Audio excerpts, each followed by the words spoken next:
Bonjour à tous et bienvenue. Je vous propose toute une série de tutoriels qui vous permettront tout simplement de mieux découvrir l'ordinateur, Windows entre autres, et puis petit à petit les applications. Bref, le but sera de vous sentir à l'aise. On va commencer par le B à bas, c'est-à-dire qu'on va commencer par le niveau 0 pour prendre tout le monde au fur et à mesure de ses capacités et pour monter en gamme au fur et à mesure. Alors on imagine.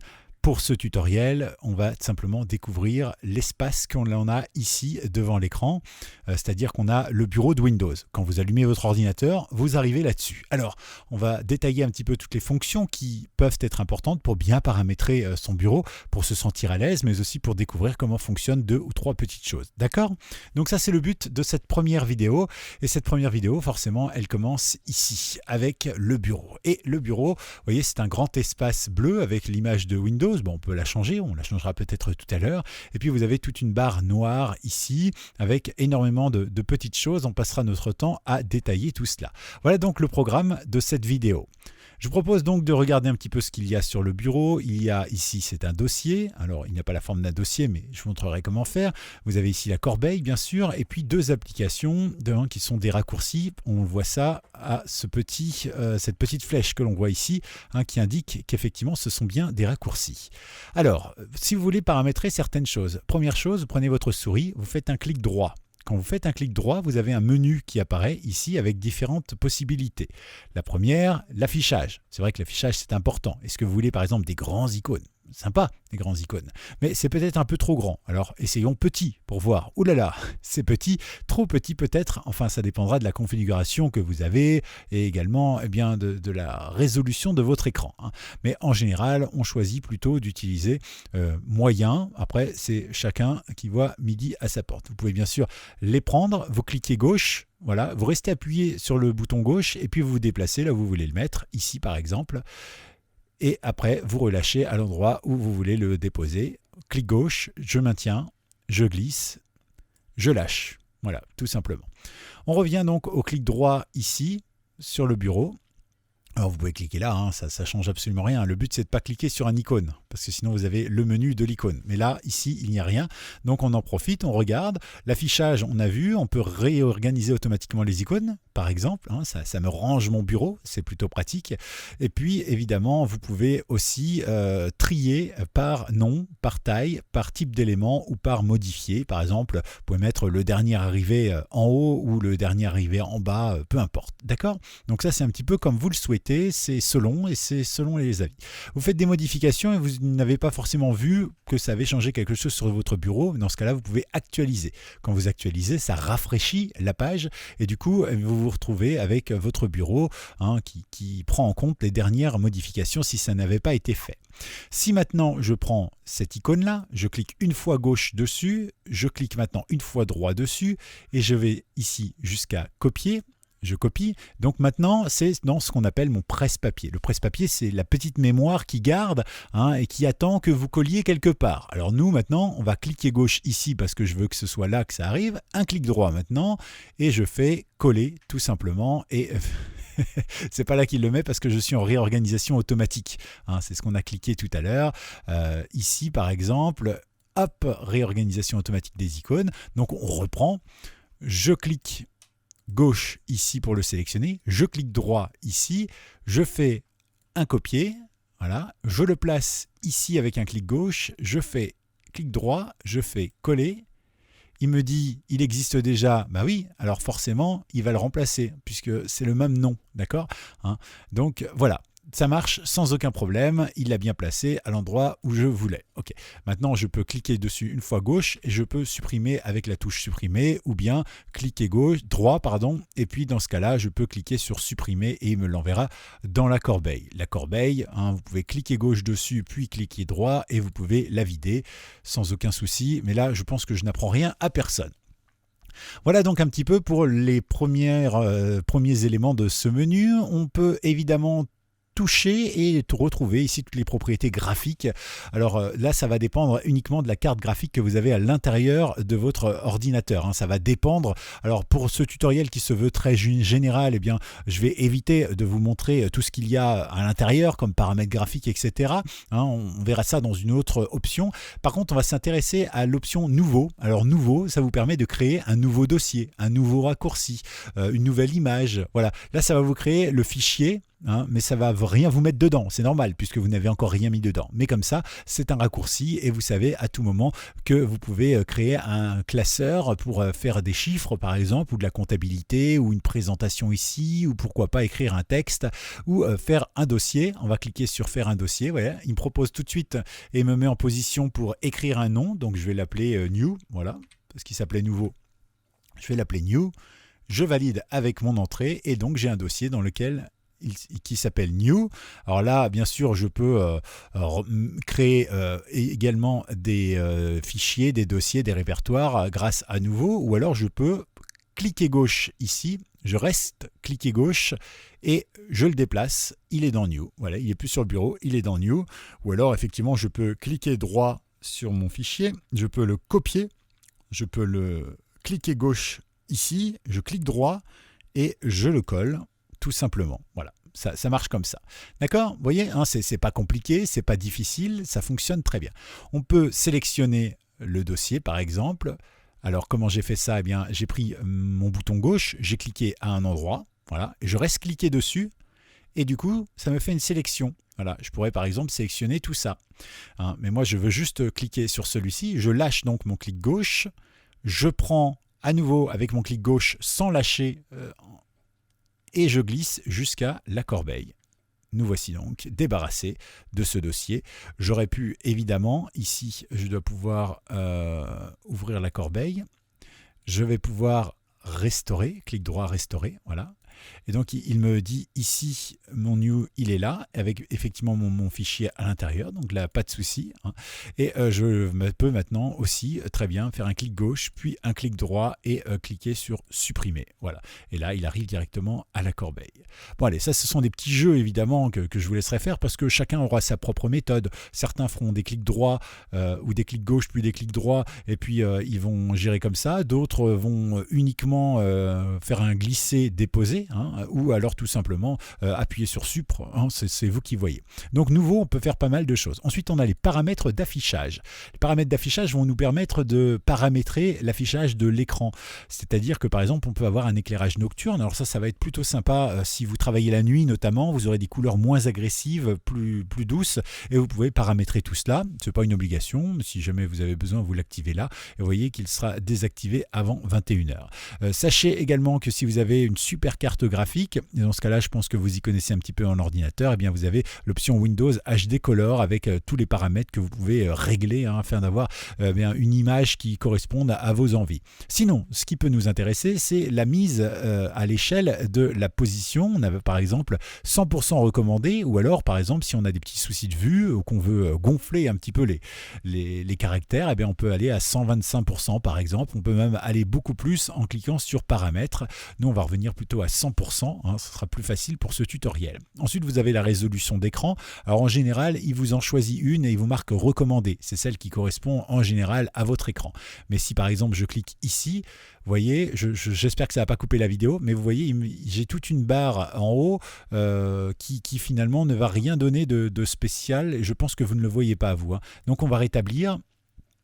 Voilà, c'est les aléas de faire la capture vidéo. Mais en tout cas, voilà, c'était plus du tout à la taille de mon écran. Hein. J'avais une barre noire là, une barre noire ici et mon image tout écrasée entre les deux. C'était pas jobique, pas très joli. Je vous propose maintenant bien de changer l'orientation de l'affichage. C'est quelque chose qui ne vous servira absolument pas. Par exemple, là, il est en paysage, hein, c'est-à-dire en longueur. Vous pouvez l'avoir en portrait. Voilà. Et là, alors, faut faire attention parce qu'effectivement, la souris, du coup, ne suit pas. Hein. Elle imagine que vous êtes toujours en paysage, ce qui fait que quand vous allez vers le haut, en fait, ça va vers la droite, etc., etc. Hein, c'est un petit peu plus compliqué. Alors, si un jour ça vous arrive, parce que moi, mon chat le fait régulièrement, il s'assied sur le clavier et ça bouge. Dans ce cas-là, pour rétablir ce genre de choses, vous faites CTRL ALT et vous bougez vos flèches. Et là, vous allez pouvoir effectivement le tourner dans le sens que vous voulez. Hein, donc, sans aucun souci. Hein. CTRL ALT, puis les flèches de direction haut, bas, gauche, droite, comme vous voulez. Et pour revenir à la normale, en général, c'est CTRL ALT et en même temps, vous appuyez sur la touche O et c'est comme ça que ça revient à la normale. Bon, je détaillerai tout ça dans un prochain tutoriel, évidemment. Ici, on a plusieurs possibilités d'affichage. Si on a plusieurs écrans, hein, pour identifier quel est l'écran 1, 2, 3, pour effectivement régler les paramètres. Voilà, je crois qu'on a fait un petit peu le tour concernant l'affichage. Je vérifie. Ah non, il nous reste la personnalisation. Alors la personnalisation, encore une fois, pour arriver jusque-là, clic droit, personnaliser et j'arrive ici sur mon arrière-plan que je peux personnaliser avec une autre image, celle-ci par exemple, ou bien celle-là. Voilà. Moi personnellement j'aime bien celle-ci, je ne suis pas du genre à customiser, mais si vous avez une photo de vos petits-enfants, vous pouvez aller ici dans parcourir et puis aller chercher la photo qui vous fera plaisir. Vous pouvez également choisir de remplir, d'ajuster la photo à la taille de l'écran, de l'étirer ou pourquoi pas de la centrer. Hein. Donc si vous avez une petite photo comme ça, vous avez le choix, l'étirer et dans ce cas-là, ça risque d'être un peu déformé, ou bien la centrer par exemple, vous aurez du noir tout autour et puis votre photo au centre. Après, c'est une question de goût, une question de couleur, hein. Chacun voit effectivement comme il le veut. Nous allons maintenant poursuivre avec la deuxième partie, hein, c'est-à-dire que toute cette grande partie où il y a le bleu, c'est la partie du bureau et ici c'est la partie, on va dire, de navigation, hein, c'est celle qui vous donne tous vos repères. Alors vous le savez bien, ici c'est le fameux menu démarrer, un menu démarrer que l'on connaît bien depuis Windows 95 je crois. Avant c'était une autre manière de naviguer. Alors ici on se retrouve sur Windows 10, sur la gauche on a donc la possibilité de changer de session. Par exemple je suis sur la session parents et mes enfants veulent se connecter, ils se déconnectent donc de ma session et ils vont se connecter à la leur avec leur mot de passe. Comme ça ils auront leurs applications, leur bureau avec leurs icônes, etc. Par exemple. Vous avez la possibilité aussi d'accéder aux documents, aux images ou aux paramètres. Hein, vous voyez, hop, j'arrive directement aux paramètres avec un simple clic gauche qui me donne l'occasion de gérer mon système, mes périphériques, pourquoi pas mon téléphone, mon réseau internet, etc. Bon, c'est un peu compliqué, je reviendrai sur cette partie une autre fois. Donc, on a cliqué là et ici, vous avez l'occasion effectivement de mettre en veille, d'arrêter ou de redémarrer. Et vous voyez, là en ce moment, j'ai une petite lumière orange et qui me dit tout simplement, qui signifie que j'ai une mise à jour. Voilà, donc je pourrais très bien redémarrer et mettre à jour ou simplement arrêter et mettre à jour, c'est au choix. Windows ne me laisse pas tellement plus de choix. En tout cas, eh bien, ici j'ai tous mes programmes hein, classés par liste alphabétique, A, C parce que je n'ai pas de B, etc. etc. Vous voyez, hein, j'ai une série de programmes quand même. Et ici, ce sont ceux qui n'ont pas de lettres pour commencer, comme par exemple cette zip. Par exemple, si je veux accéder directement à Z, je clique dessus et voilà, bon, je n'ai pas de programme en Z, mais si je voulais accéder à X, j'accède à X et il me propose X tout simplement ici. D'accord? Donc c'est une manière de gagner du temps pour naviguer dans son menu. Alors maintenant, vous voyez ici, il y a différents menus. Hein. Vous pouvez par exemple ici avoir maman, ici papa, vous pouvez par exemple, on peut lui donner un autre nom, enfant. Voilà. Ici, hein, si vous êtes sur la même session, comme ça vous aurez ici parents. Hop, j'ai les doigts palmés, excusez-moi, je valide. Donc pour changer ça, il suffit de cliquer gauche dessus et vous voyez, vous pouvez modifier tout ce que vous voulez. Une fois que c'est fait, vous appuyez là, vous appuyez sur Entrée et après, ça fonctionne tout simplement. D'accord? Donc comment est-ce qu'on fait pour mettre des raccourcis ici? Admettons par exemple que justement, cette zip, je veux le mettre ici. D'accord? Donc dans ce cas-là, je clique ici, clic droit. D'accord, bouton droit de ma souris, et ici je fais épingler au menu démarrer, c'est-à-dire ici, dans cette zone-là, hein, cette double zone. Ok? Il me le met ici parce que ça lui fait plaisir. Bon, c'est Windows. Alors vous pouvez bien sûr le déplacer. Pour cela, vous cliquez gauche, vous restez appuyé dessus, et puis vous vous déplacez là où vous voulez. Il n'y a aucun souci avec ce genre de choses. D'accord? Hop, je le mets ici. Je peux faire un clic droit dessus et là j'ai tout un tas de paramètres comme notamment redimensionner par exemple en petite vignette. Voilà. Et puis là aussi bien sûr je peux toujours continuer de le déplacer sans aucun souci en cliquant gauche et en maintenant gauche cliquer et en faisant ce que je veux. D'accord? Je peux aussi cliquer droit et puis le supprimer tout simplement. le supprimer, voilà, épingler même à la barre des tâches, tac, ici, pour le mettre ici directement, ou bien je peux tout simplement le supprimer, désinstaller ou détacher du menu. Alors si vous désinstallez, vous allez supprimer totalement de votre ordinateur le logiciel, c'est une désinstallation, ou alors si vous le détachez du menu, dans ce cas-là, il va simplement partir d'ici, mais il restera bien ici sur votre ordinateur. Ok ? Donc ça, c'était un petit peu la partie que je voulais communiquer avec vous. Ensuite, ici, vous avez une barre de recherche. Alors la barre de recherche, c'est plutôt une bonne initiative. Je crois que ça date de Windows 8, la version 8.0, puis après il y a eu la version 8.1 qui l'a adoptée aussi, puis la version 10, puisqu'il n'y a pas eu de version 9, l'a gardée également. Et là par exemple, si je cherche l'Oudéac, je cherche une information sur la ville la plus proche de chez moi, je tape sur Entrée par exemple, et ici il me propose directement via Internet Explorer, il me propose toutes les informations que je pourrais vouloir sur l'Oudéac. Voilà, on va revenir ici, je vais retaper l'Oudéac, on va voir qu'il nous propose pas mal d'options. Par exemple, ici, il est en train de chercher donc sur Internet. Donc, par exemple, il me donne les réponses des annonces, des petites choses concernant l'Oudéac, des derniers articles de journaux, etc., etc. Voilà. Vous avez aussi l'occasion de chercher d'autres choses, pourquoi pas. Et encore, j'ai marqué l'Oudéac et pas l'Oudéac. C'est peut-être pour ça qu'il ne me trouve pas tout. Et sinon, il va nous trouver différentes propositions comme l'Oudéac 22, l'Oudéac Communiqué, l'Oudéac City, qui est un groupe sur Facebook que je salue bien d'ailleurs parce que je les aime beaucoup, l'Oudéac Foot, l'Oudéac Actualité, l'Oudéac Rennes, l'Oudéac Ouest France, etc. etc.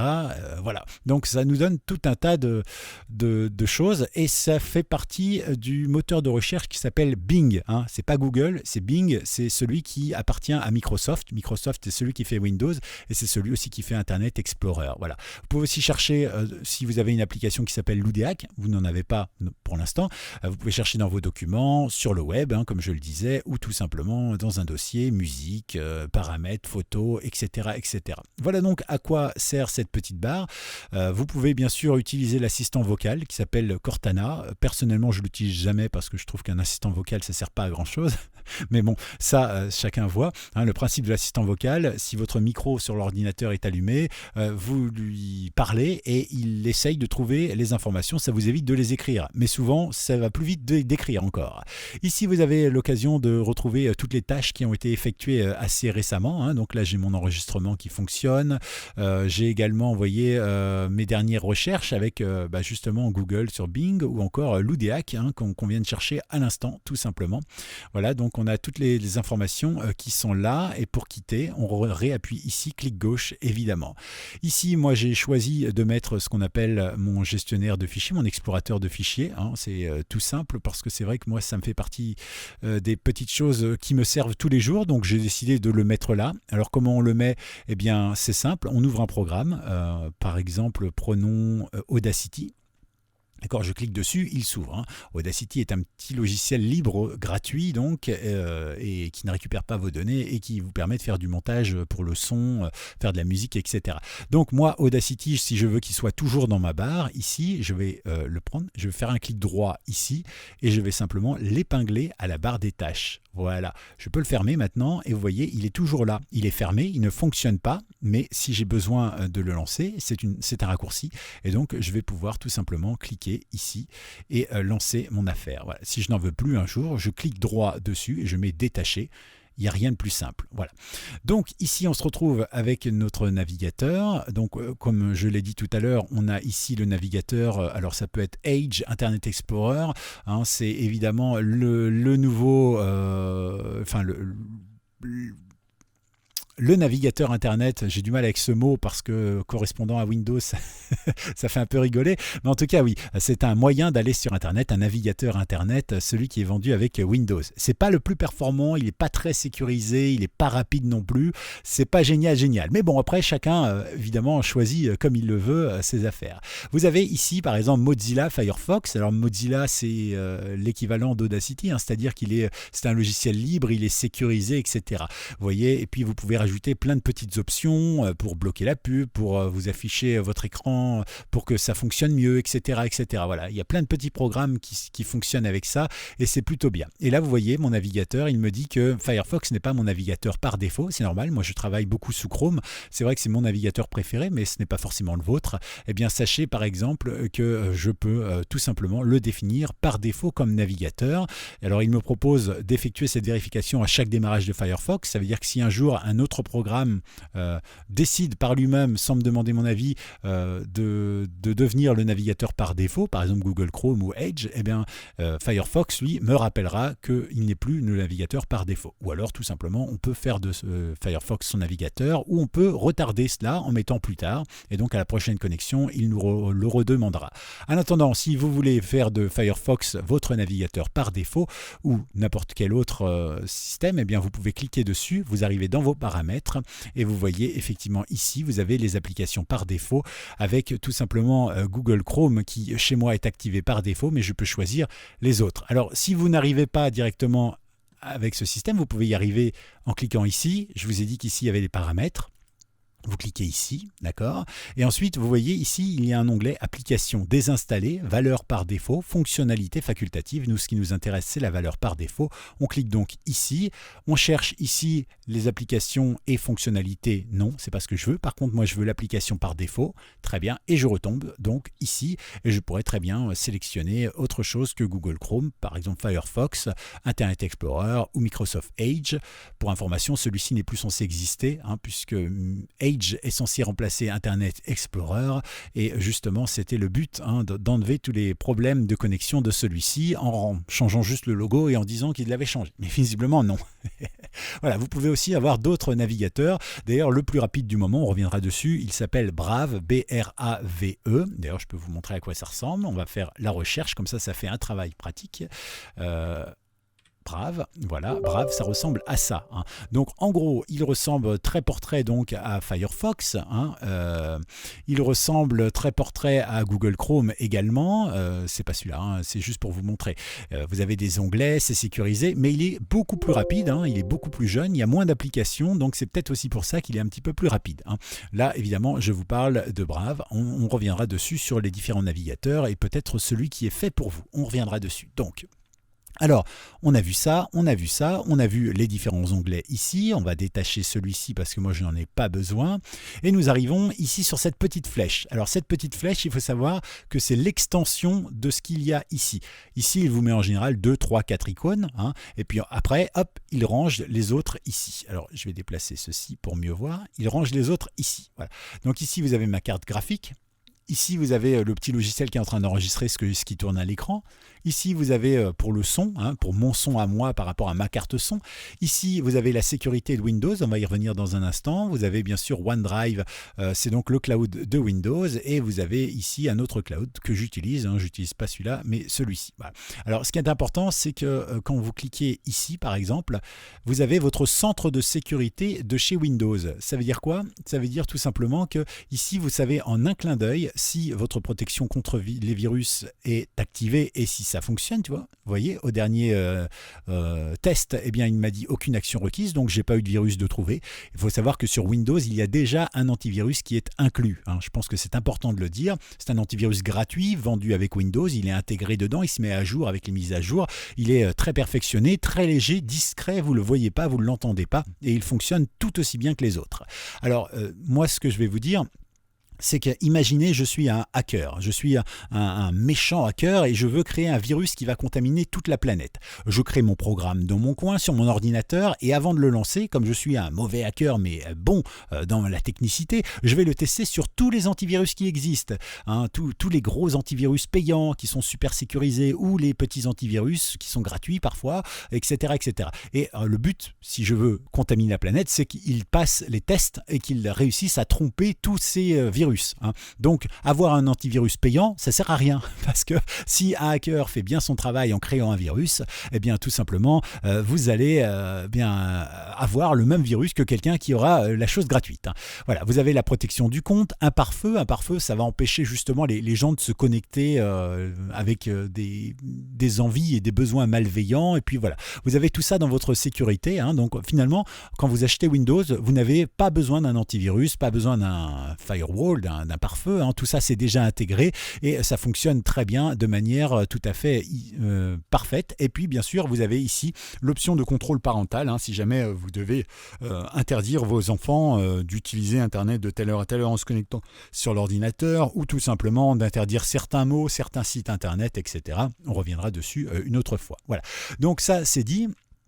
Là, on a fait le tour un petit peu de ceux qui sont chez moi, mais chez vous, c'est peut-être d'autres icônes qui apparaissent. En général, on a tous celui-ci. Alors celui-ci, avec un simple clic gauche, ça nous donne le haut-parleur, voilà, avec ici ma carte son qui est interne.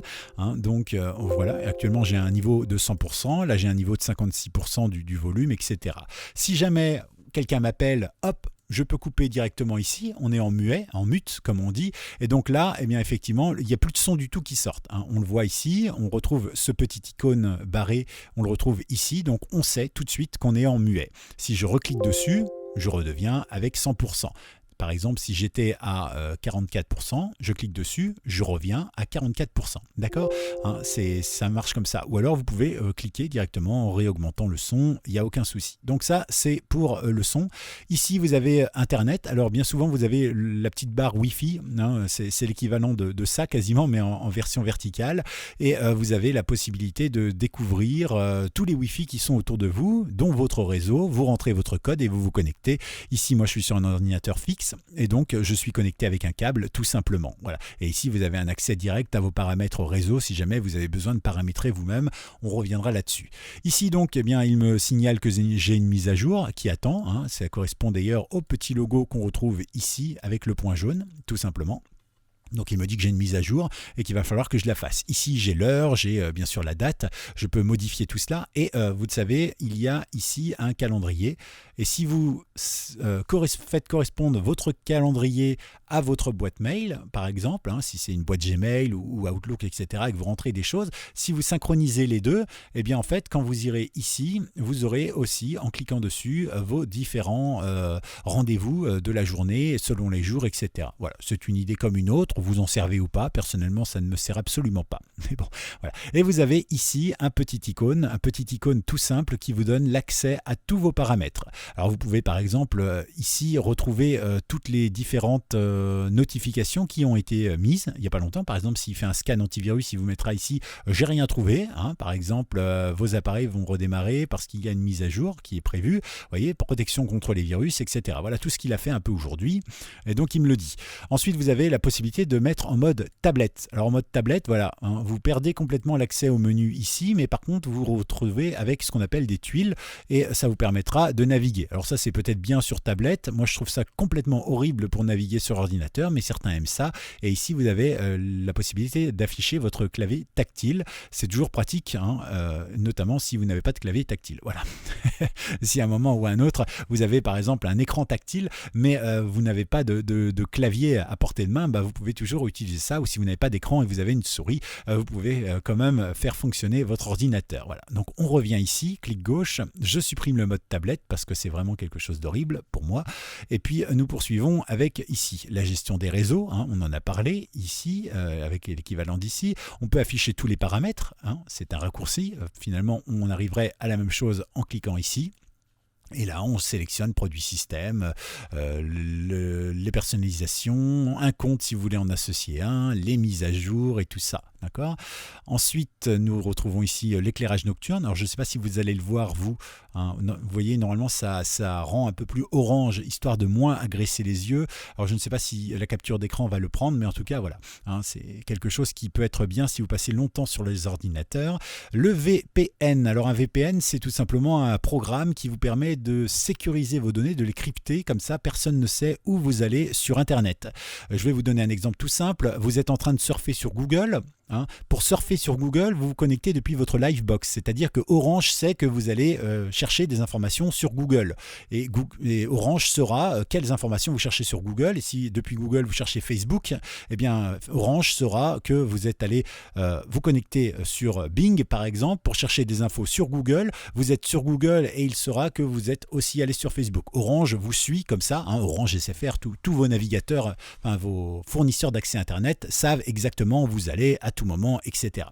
En fait, le VPN, lui, va faire en sorte que Orange vous connecte à Internet et vous vous connectez, vous, à ce VPN. Ce qui fait qu'Orange ne saura pas où vous vous connectez. Tout ce qu'il saura, c'est que vous vous connectez à un VPN. Mais à partir de là, il y a un rideau. Hein, ça veut dire que lui, il vous connecte au VPN, mais après, il ne sait pas ce que vous faites. Donc ça vous permet de vous protéger d'une certaine manière, mais en même temps, comme vous utilisez un serveur VPN, et donc ça c'est quelque chose qui se paye tous les mois, et bien dans ce cas-là, l'entreprise qui vous fournit le VPN sait où vous allez, et finalement que ce soit Orange ou je ne sais pas quel nom security, et bien ce sera la même chose. Hein, donc ça c'est à voir également. Sachez que si vous voulez être totalement anonyme sur Internet, il faudrait utiliser un VPN, un VPS, donc là un serveur à distance sur lequel vous connectez depuis un VPN, avec Tor, et vous payez le tout avec de la crypto-monnaie.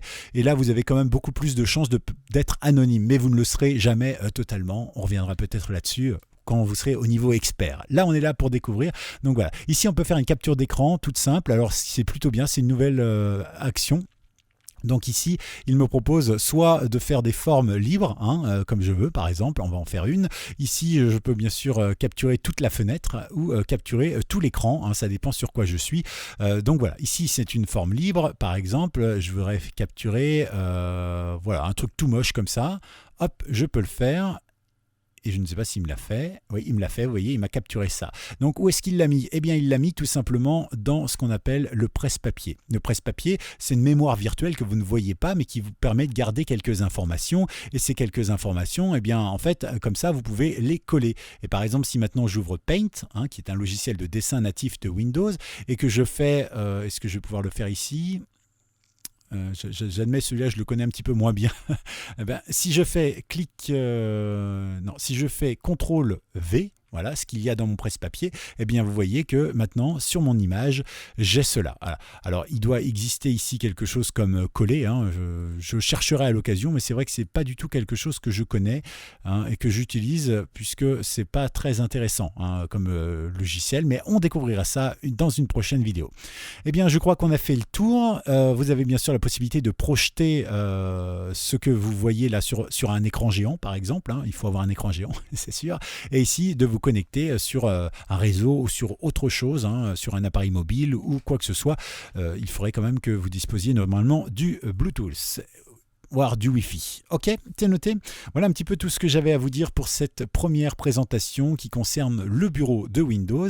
Bien évidemment, il y aura d'autres vidéos. On parlera notamment du bon navigateur Internet. On parlera aussi des raccourcis clavier, hein. Je pense que ça peut servir à tout le monde. Comment on copie, comment on colle, mais aussi comment on fait pour accéder à certaines fonctions plus rapidement. Parce qu'il y a déjà des raccourcis sur notre clavier, mais on ne les connaît pas forcément, hein. Par exemple, pour afficher de l'aide, si je suis, je ne sais pas moi, ici, je cherche à avoir de l'aide, eh bien en un simple clic, vous voyez, j'appuie sur une touche sur la souris, c'est le F1, eh bien ça me donne de l'aide à ce moment-là, hein, ça me dit tout simplement voilà, que je cherche de l'aide pour ça. On va faire un petit peu tout ça dans les prochains tutoriaux. À l'attendant, profitez-en bien, explorez bien ce bureau, testez, vous ne craignez rien de toute façon, et puis eh bien n'hésitez pas à laisser un commentaire, à vous abonner en cliquant aussi sur la petite cloche, en plus de s'abonner. La petite cloche vous permettra d'avoir une notification en haut de votre page YouTube pour vous permettre tout simplement de pouvoir nous suivre et avoir une information quand nous sortirons une prochaine vidéo. À tout bientôt, et surtout n'hésitez pas, si vous avez des questions, j'y répondrai, mettez-les en commentaire. À bientôt.